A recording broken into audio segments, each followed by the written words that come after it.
Save my wife first, please. She's dying. The storm did not arrive quietly.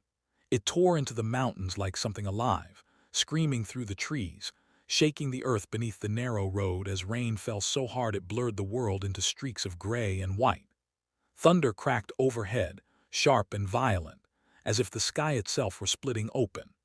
Inside the car, the windshield wipers fought a losing battle, squeaking rhythmically as they pushed sheets of water aside only for more rain to instantly replace it.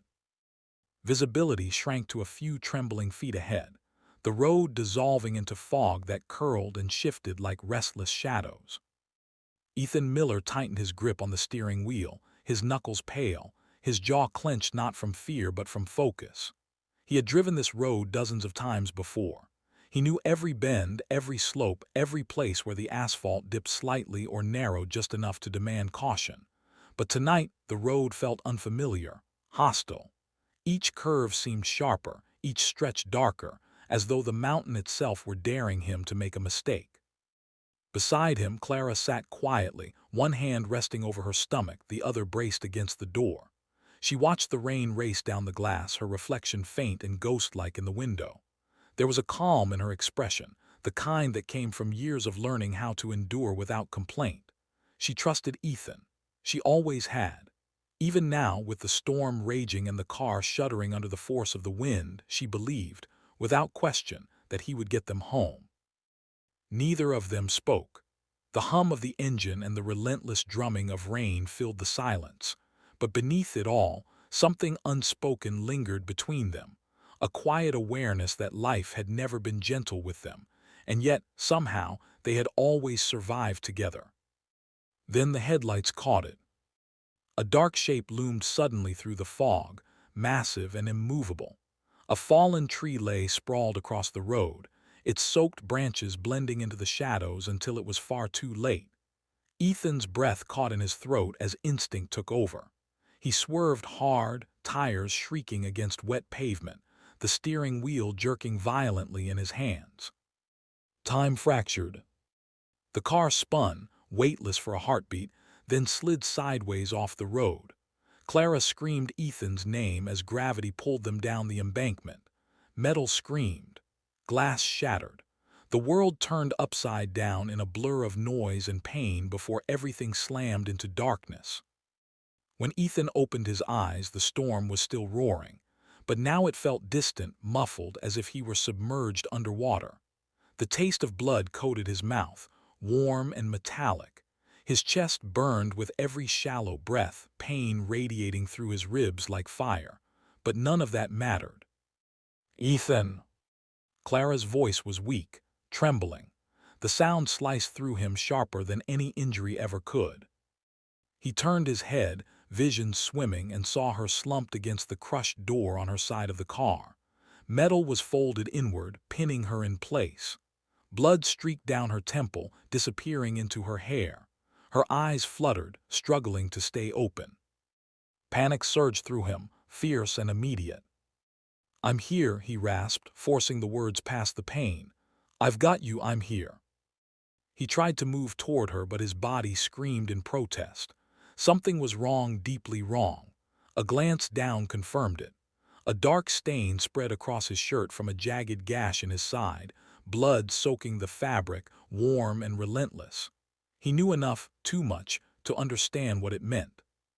Time was slipping away. The rain poured through the broken windows, soaking them both. The smell of gasoline hung thick in the air. The car creaked ominously, shifting slightly against the boulder it had collided with, as if threatening to slide further down the slope at any moment. Ethan swallowed hard, fighting the wave of dizziness washing over him. He looked at Clara, really looked at her, and something inside him hardened into resolve. She had to live. It wasn't a thought born of heroics or pride. It was instinct, love, a promise made 1,000 times in small, quiet ways over 10 years of marriage. If there was only enough time for one of them, it had to be her. Summoning every ounce of strength he had left, Ethan forced open his door and dragged himself out into the storm. Mud swallowed his shoes as he stumbled upward, rain plastering his hair to his forehead, blood mixing with water as it soaked into the ground beneath him. Every step felt like knives in his chest, but he didn't stop. He couldn't. He reached the road and collapsed onto the slick pavement, chest heaving, arm trembling as he lifted it weakly. Headlights passed, one car, then another. Tires hissed against wet asphalt, but none slowed, none stopped. His vision blurred, darkness crept at the edges. Just as despair threatened to pull him under, a white pickup truck appeared through the rain, and this time it slowed. Ethan Miller had never believed himself to be extraordinary. He was the kind of man people described as dependable, quiet, steady. He worked long hours as a mechanic in a small riverside town where most people fixed what they could instead of replacing it. His hands were permanently marked with grease stains that never quite washed away, and his back ached in ways he never complained about.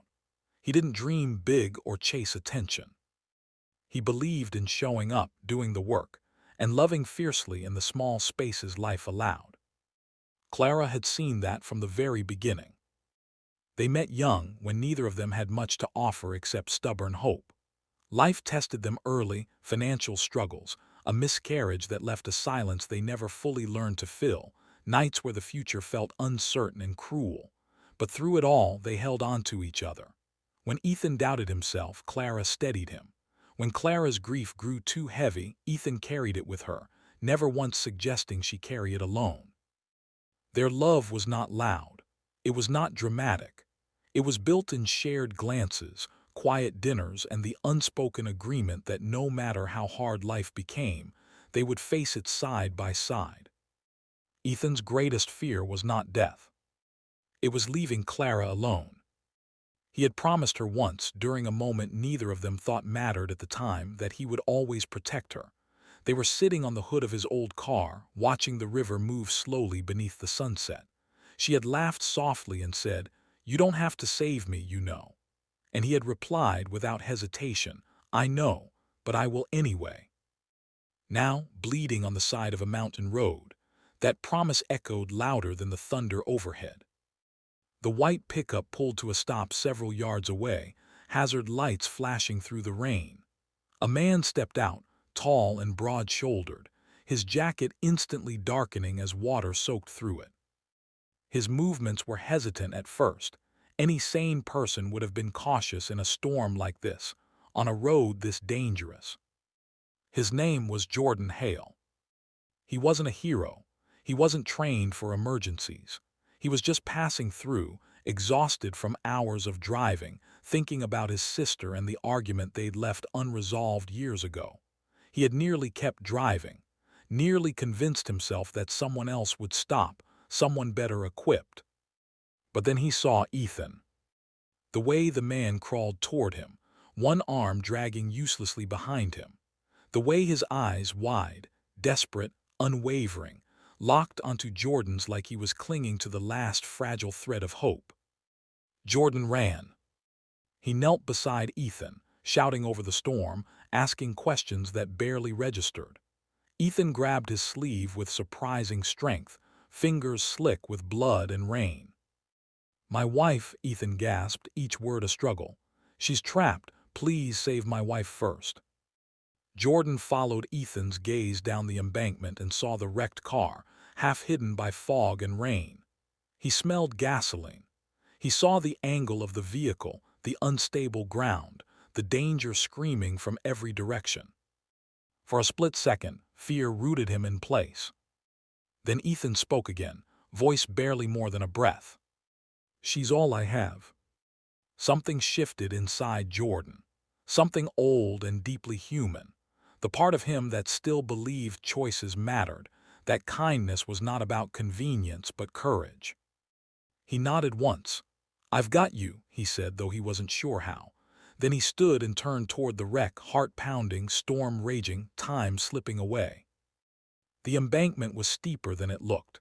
Mud slid beneath Jordan's boots as he half ran, half slid down the slope, grabbing at branches and rocks to steady himself. Rain lashed his face, blinding him. His heart thundered in his ears, matching the relentless rhythm of the storm. When he reached the car, the sight stole his breath. Clara was pinned against twisted metal, her body unnaturally still except for the shallow rise and fall of her chest. Her eyes fluttered open when she heard movement, confusion clouding her expression. Blood traced delicate lines down her face, mixing with rainwater, making it impossible to tell where one ended and the other began. "Hey," Jordan said softly, forcing calm into his voice though panic clawed at him. "I'm here. I'm going to get you out." The door wouldn't budge. He tried again. Nothing. The metal groaned but held firm. The smell of fuel grew stronger. His hands shook as he scanned for options, mind racing. Ethan's voice echoed in his head.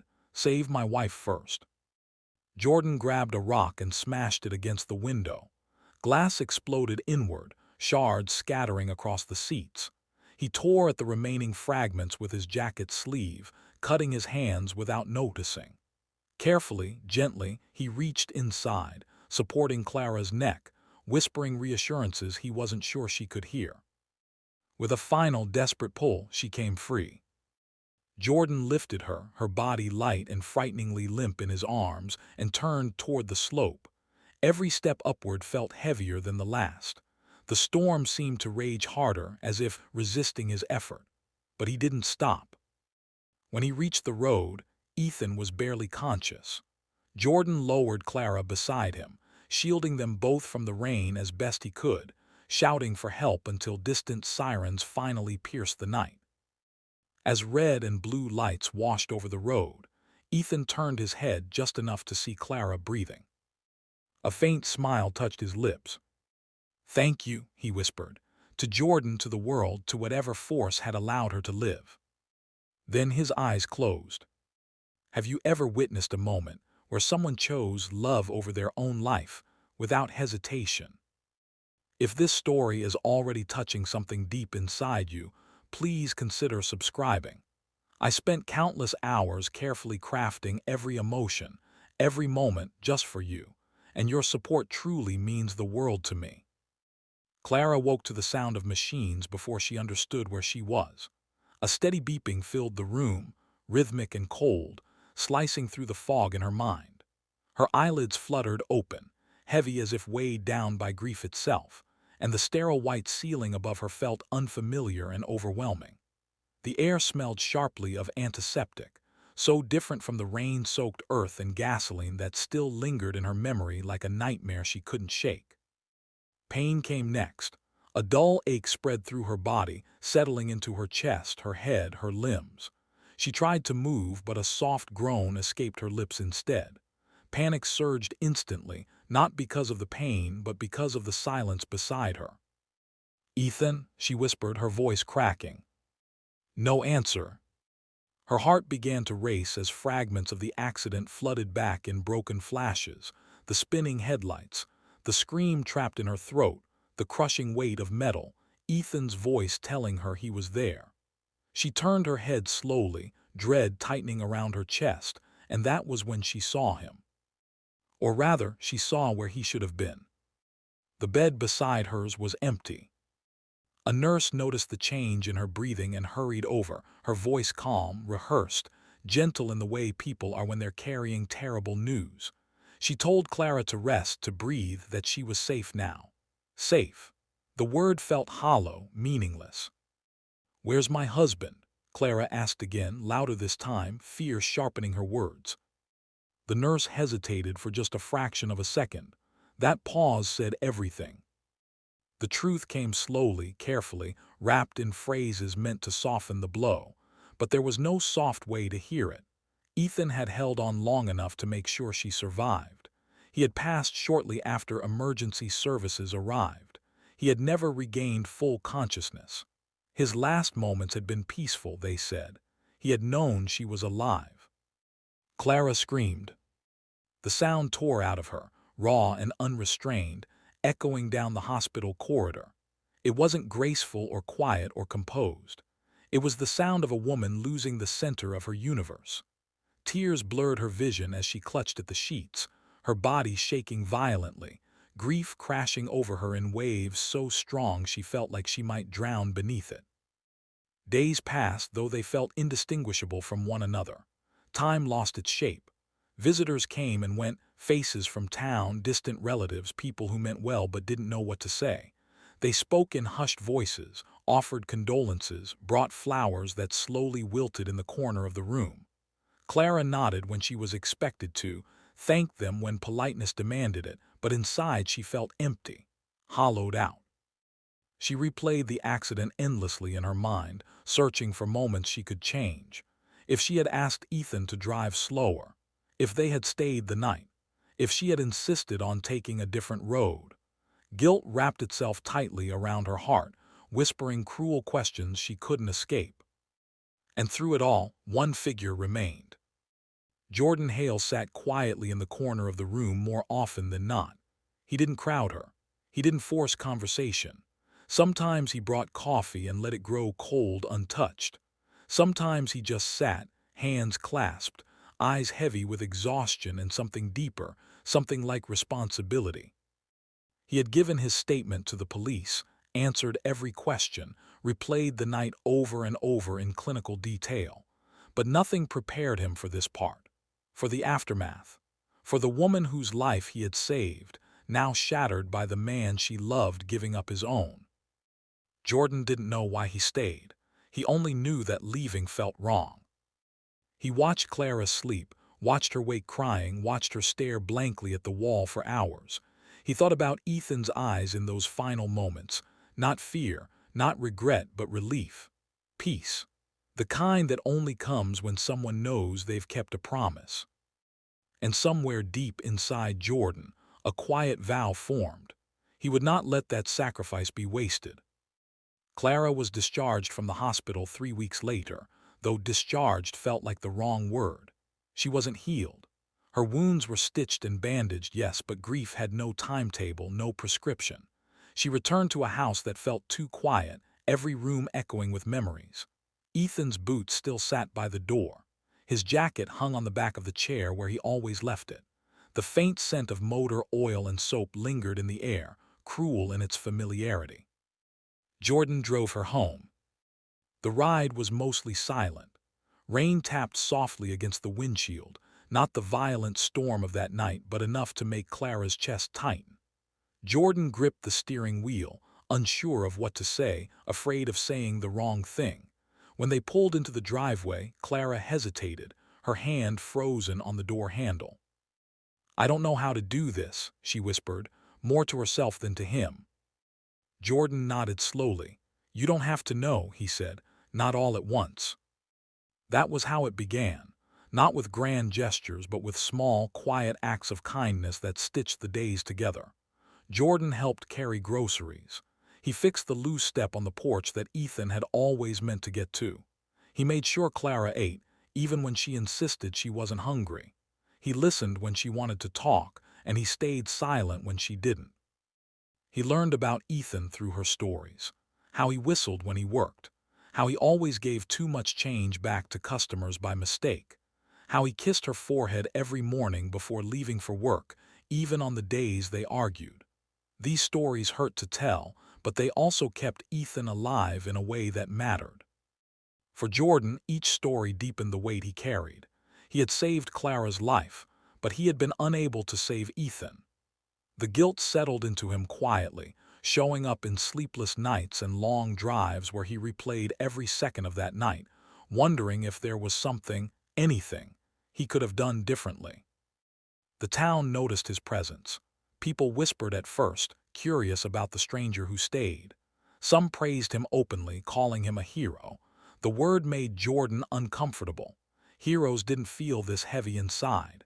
Heroes didn't wake up drenched in sweat, hearing a dying man's voice begging him to choose. Clara struggled too. There were days she functioned almost normally, watering plants, folding laundry, answering emails from work she wasn't ready to return to. And then there were days she couldn't get out of bed. Days when the weight of Ethan's absence pressed so hard on her chest she felt physically crushed. Jordan stayed through all of it. But kindness, even the purest kind, can complicate things. Clara began to depend on him, not romantically, but emotionally. He was the bridge between her past and a future she couldn't yet imagine, and Jordan felt the shift, the subtle way his presence mattered more than he had anticipated. Neither of them said it aloud, but the air between them grew fragile, delicate with unspoken boundaries. The tension arrived quietly, disguised as routine. One evening, months after the accident, Clara found herself standing in the garage, staring at Ethan's old toolbox. Dust coated the lid. She ran her fingers over it, heart aching. Jordan stood in the doorway, unsure whether to enter.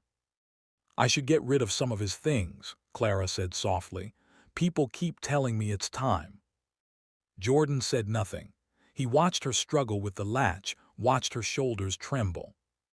When she finally opened the box, grief poured out. Tools clattered onto the floor as she sank down, sobbing, clutching a wrench to her chest like it was a lifeline. Jordan rushed to her side, instinct taking over, pulling her into his arms as she cried. It felt right and wrong. In that moment, Clara realized how much she relied on him, and that realization scared her. Loving Jordan was not the problem, she didn't, but needing him felt like a betrayal of the man who had died for her. She pulled away abruptly. "This isn't fair," she said, voice shaking. "You shouldn't be here like this." Jordan froze. "I'm sorry," he said quickly. "I didn't mean." "I know," she interrupted, "but every time I lean on you, it feels like I'm forgetting him." The words cut deeper than she intended. Jordan nodded slowly, pain flickering across his face before he masked it. He stood, giving her space she hadn't realized she was asking for. That night, Jordan left earlier than usual. Days passed without him, then weeks. Clara told herself it was for the best, that she needed to stand on her own. But the silence felt different now, heavier, lonelier. She missed the quiet understanding, the steady presence that had anchored her when everything else felt unstable. Jordan, meanwhile, returned to the road. He visited his sister at last, confronting old wounds he had avoided for years. He realized something there, that running had always been his way of surviving. Staying, that night in the storm, had been the first time he chose differently. And he wondered if leaving Clara had been another act of running. Both of them carried the same question, unanswered, as time stretched forward. If you were in their shoes, would you have stayed close, or stepped away to protect the memory of someone you loved? Winter arrived quietly in the riverside town, soft at first, then unrelenting. Frost clung to the edges of windows each morning, and the river that once moved freely began to slow, its surface dark and glassy beneath pale skies. For Clara, winter did not mark a change in season. It mirrored what had already settled inside her, a cold, persistent stillness that refused to lift. The days without Jordan stretched longer than she expected. At first, she filled them with distractions, organizing drawers, scrubbing surfaces already clean, walking aimlessly through town just to avoid the echoing silence of her house. But grief has a way of seeping through every crack, and soon, the distractions failed her. She began sleeping in short, fractured bursts. Dreams pulled her back to the crash, to Ethan's voice calling her name, to the crushing weight of metal and the helplessness that followed. She woke gasping, heart racing, the phantom smell of gasoline clinging to her senses.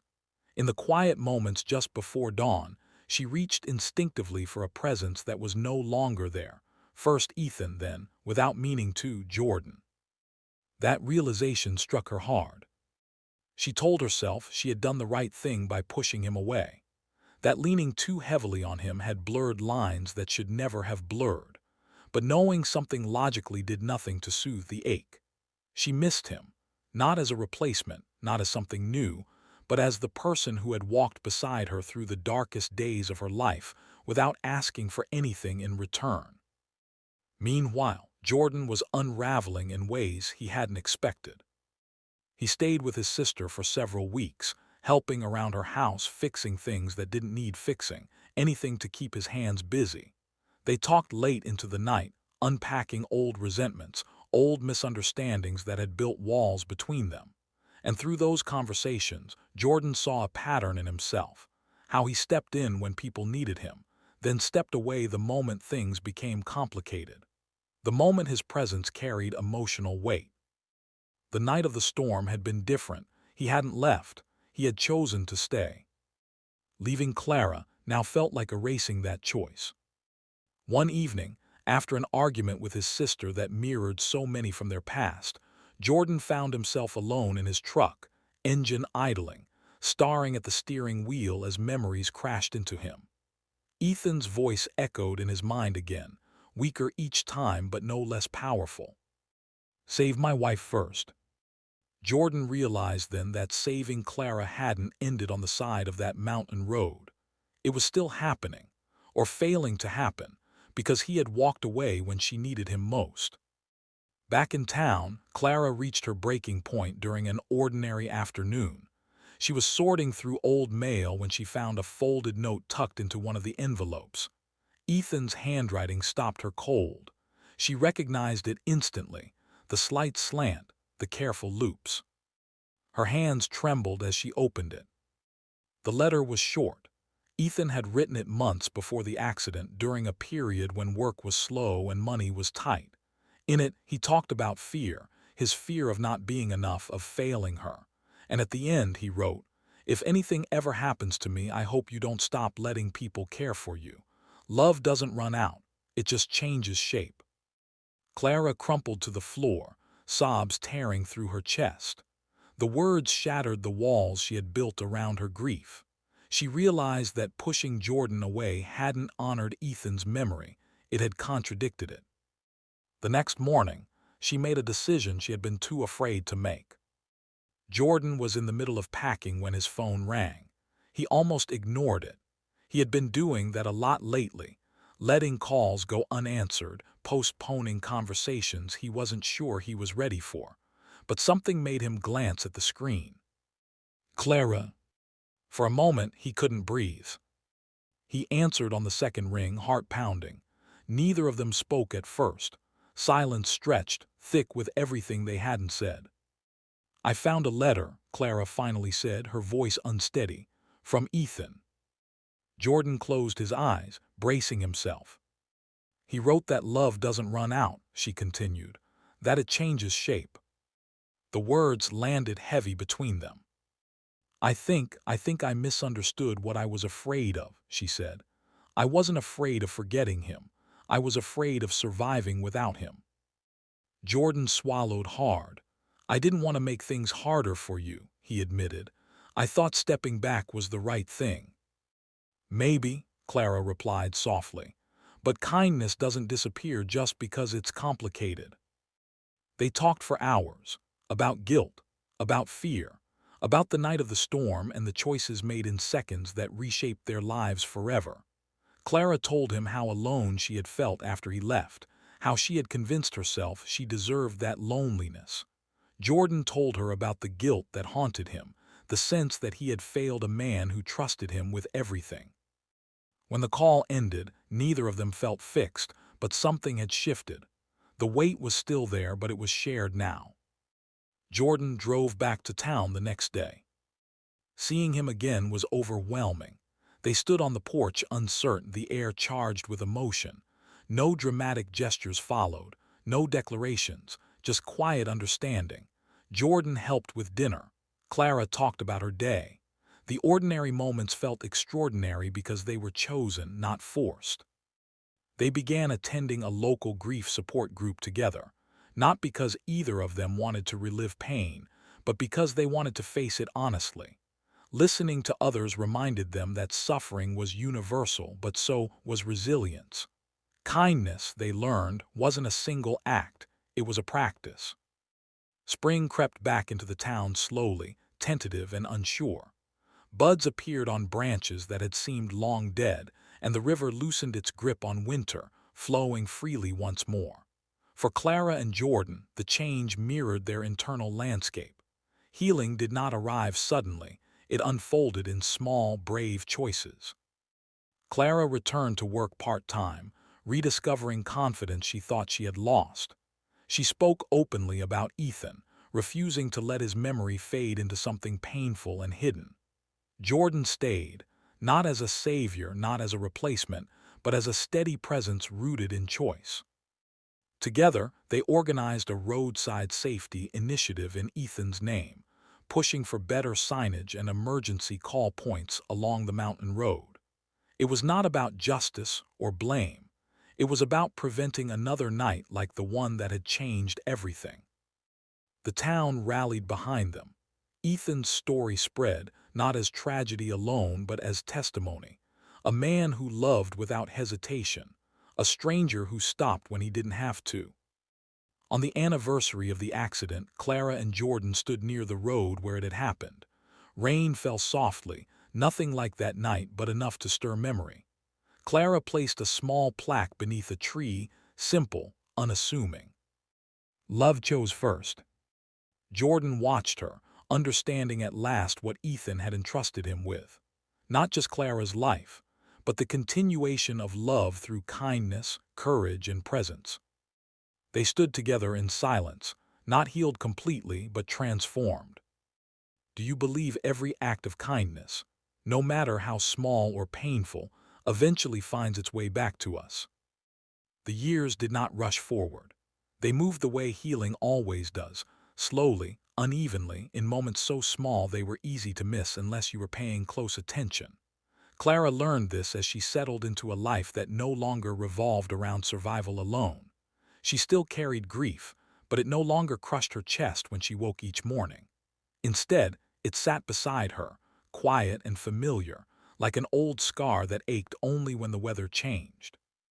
Jordan became part of the rhythm of her days, not in a way that demanded recognition, but in the way the sunrise becomes part of morning, expected, steady, reassuring.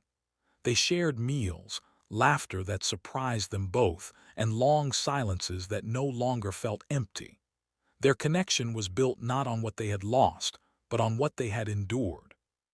The roadside safety initiative grew beyond what either of them had imagined. Funding came in from neighboring towns. New signs appeared along the mountain road, reflective and bright, visible even through fog and heavy rain. Emergency call boxes were installed at key points.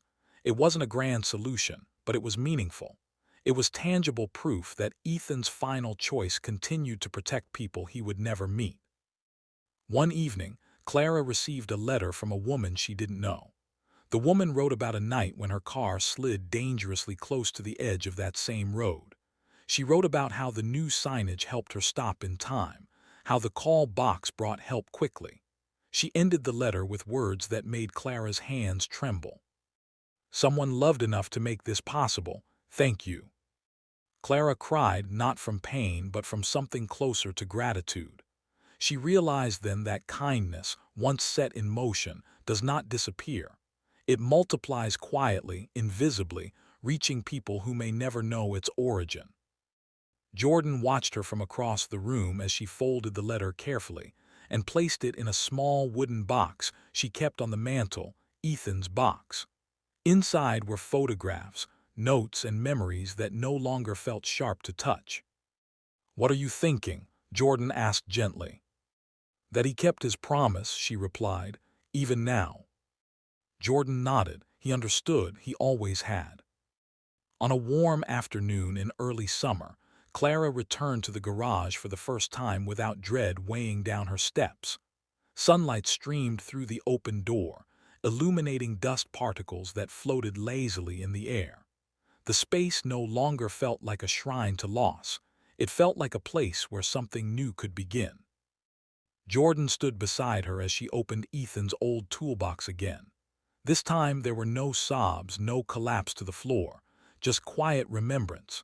She lifted each tool with care, explaining its purpose, sharing small stories Jordan hadn't heard before. They laughed at one, how Ethan once tried to fix a neighbor's lawnmower and accidentally made it worse. "I think he'd like this," Clara said suddenly. "Like what?" Jordan asked. "Turning this place into something useful again." Together, they transformed the garage into a community repair space, free, open to anyone who needed help fixing what they couldn't afford to replace. Jordan handled logistics. Clara handled outreach. The town responded in ways that surprised them both. People brought broken appliances, bicycles, radios, but more than that, they brought stories, loneliness, gratitude. The garage filled with life. Clara watched Jordan work one afternoon, sleeves rolled up, grease on his hands, moving with the same quiet focus Ethan once had. The sight didn't hurt. Instead, it felt right. Not as replacement, but as continuation. One evening, as they closed up shop, Jordan hesitated. He had been carrying something for a long time, unsure whether it was his to say. "I need you to know something," he said. "I didn't save you that night because I was brave. I saved you because someone trusted me with everything he loved." Clara met his gaze, eyes steady. "And you honored that trust," she said, "every day since." In that moment the last piece settled into place. Love did not compete, it did not erase, it evolved. Years later, on a calm evening when the river reflected the sky like polished glass, Clara and Jordan stood on the porch, watching the sun dip low. The town was quieter now, gentler. Children rode bicycles past the repair garage. Laughter drifted through open windows. Clara rested her head lightly against Jordan's shoulder. "I used to think surviving meant moving on," she said, "but now I think it means carrying love forward." Jordan squeezed her hand. "Ethan taught us that." The mountain road still curved through the trees in the distance, a reminder of how quickly life could change. But it was no longer just a place of loss. It was a place of meaning. Somewhere a stranger would drive that road one day and never know the story behind the signs that guided them safely through the fog. And that was okay. Kindness did not need witnesses to matter. Clara closed her eyes, breathing in the cool evening air. She felt peace, not because the pain was gone, but because it no longer defined her. Ethan's sacrifice had not ended in tragedy. It had become a beginning. And Jordan, once a passerby, had become proof that sometimes the people who change our lives are the ones who stop when they don't have to. The storm that had once shattered everything was long gone. In its place stood something quieter, stronger. A love that chose first. What part of this story touched you the most?